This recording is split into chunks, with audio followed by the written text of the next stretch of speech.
Hi there, this is Tracy Malone, and today I want to talk to you about narcissistic son or daughter-in-law.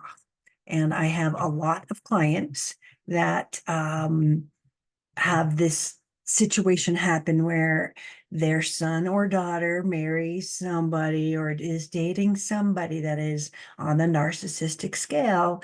And at first, you love them, you welcome them into your home, you take them on vacations, and even pay for their wedding, buy them a house, a car. You are the good in laws.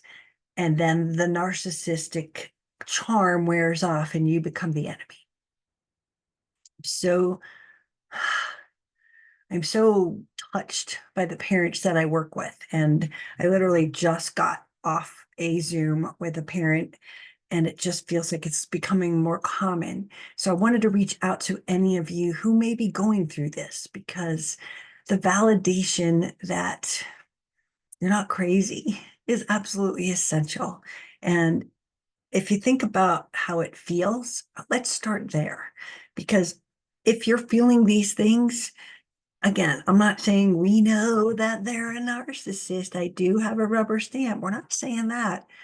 We're saying if you're seeing red flags, let's start there, right? If you are absolutely confused about who your child is and they're not the person that you raised and they're suddenly treating you very badly or not able to spend any time with you, or suddenly you can't see your grandchildren, these are huge red flags in this arena of a narcissistic son or daughter-in-law. They are controlling them. They are slowly isolating them. It starts usually with, I call it the weak links. So their friends are easier to let go of than their parents often. And so you might be the second one in the isolation process. First one is usually friends, um, brothers, sisters, cousins, people that they were normally in touch with. No more in their life. They don't have time for them. They never call them back. They don't go to anything that they're invited to. So that's the isolation part. Then it comes into where they're isolating you and where they're limiting your time, and they even may start to make some false allegations about you. That seems to be par for the course for every single one of these cases. Is they've misinterpreted something or added an interpretation and convinced your child that you are the devil's spawn, you are evil, you are mean, you are heartless, all of these types of things and threats that are designed to separate you. Now that they've conquered the friends, and let's say after the friends, they're also taking away their passions. If they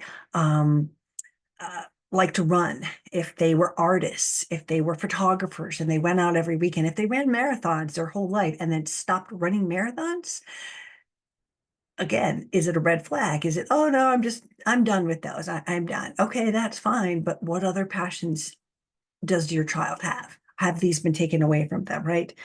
So we get the confusing, we get the isolation part, and then we get into you, the parent.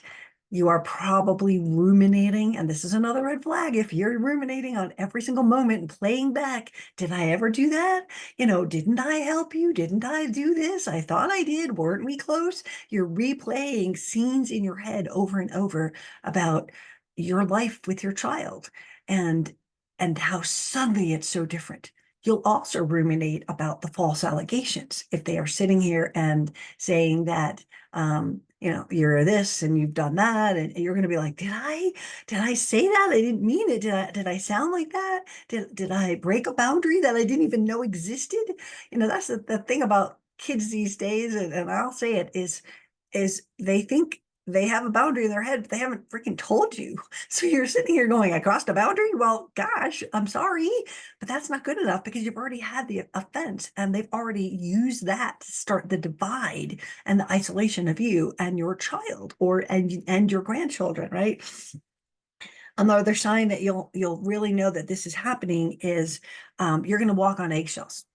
You are going to be so afraid to say anything. You're going to be like, oh my God, if I say this, they're going to take it the wrong way. if I step up and say I'm concerned, I'm going to get blamed for this. If you are walking on eggshells in the conversations with your child for a multitude of reasons, one reason could be that if I say it to them, it could get back to the person I suspect to be a narcissist. Nothing is private. I don't get any time. Everything that goes in my child's mouth goes right out to there. Or you're afraid that it'll be used against you, as some of the things probably have. I've had so many people have this sort of apology demand, and they're like, we demand an apology. You did this, and nobody understands why. This is like red flag number one. They do this. It's so bizarre. And if you've watched my other video on this, a lot of the parents will like apologize. They'll step up and go, I'm sorry. I don't even know what for, but I'm sorry. Just let me see my grandchildren. Can I see my daughter? Um, and an apology never works. What it is a confirmation to the narcissist to say, see, your mother did that. See, they admitted it. And you don't get anywhere either way. So that's a complication. But walking on eggshells in the conversation with your child, you don't feel safe to say the things that you normally would.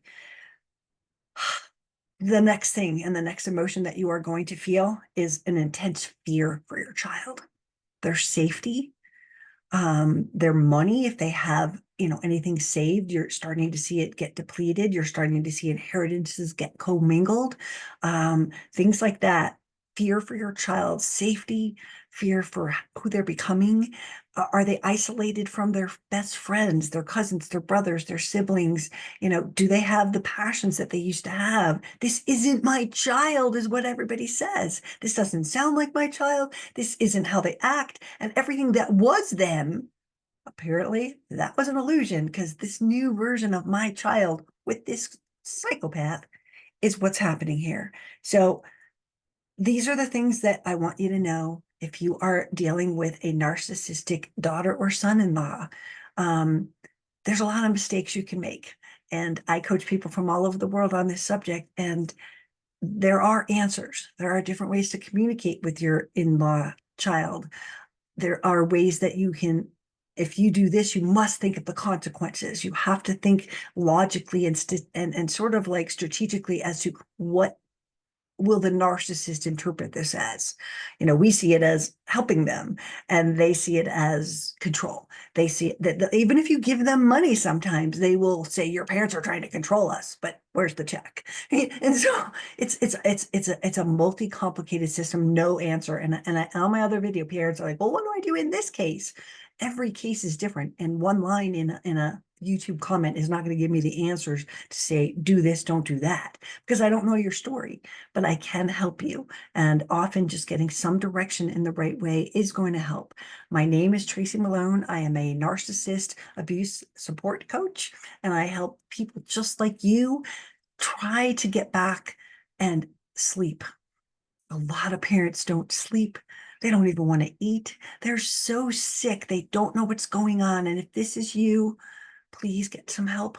This doesn't have to be this way. And I'm not saying we can change the narcissist, but we can do what we can to get you to a place where you feel like you have a little more control, or you feel like you're not losing your kid.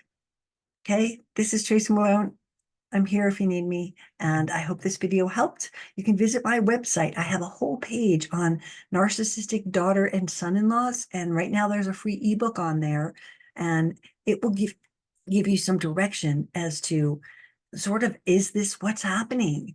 A lot of therapists don't understand narcissists, and so they're not giving the right advice, and they're giving you normal parent advice like, oh, they're separating and this and that, and that's all true, but not with the red flags and the feelings that you're having right now.